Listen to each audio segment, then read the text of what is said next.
Бесіктегі кезінен ораза ұстаған әулие. Ғибрат хикая.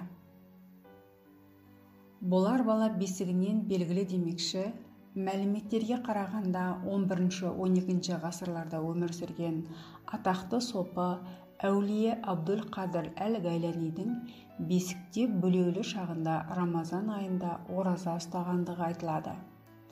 Абдул-Қадыр Гайлани Хазіреттің 2-3 айлығында анасы оның бойынан бір кереметті байқап, баласының болашақта тегін адам болмайтындығын білген. Баласынан 2-3 айлық шағында көрген бір кереметті анасы былай әңгімелеген. Ұлым бірнеше айлық сәби еді. Қасиетті Рамазан айы келген тұғын. Рамазанның бірінші күні таң атқаннан бастап күн батқанға дейін еш сүт ембеді. Екінші күні де дәл сол жағдай қайталанды. Сосын ұқтым, Абдул-Қадыр ораза тұтып жатыр екен, дейді анасы.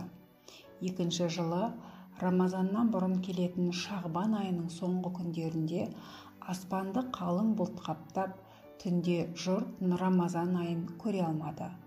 Рамазан айының туған не тумаған біле алмады. Осылайша Рамазан айының келген, келмеген нақты біле алмай дал болады. Ертесі азанда кішкене Абдул-Қадырдың Рамазан айындағы кереметіне қанық ауылдастары бірден анасына келіп, оның сүт еміп жатқандығын, не сүт ембей жатқандығын сұрады.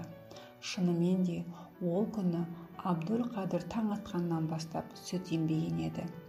Көп ұзамай бұлт та тарқап, ол күннің Рамазанның бірінші күні екендігі түсінікті болды.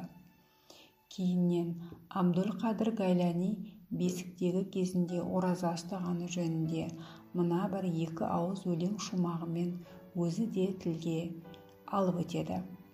Бастапқы кезім осылай еді, ол кезім ауыздан түспейтін, бесіктегі кезімде ауызым берік тұғын, оны бәрі білетін, деген екен.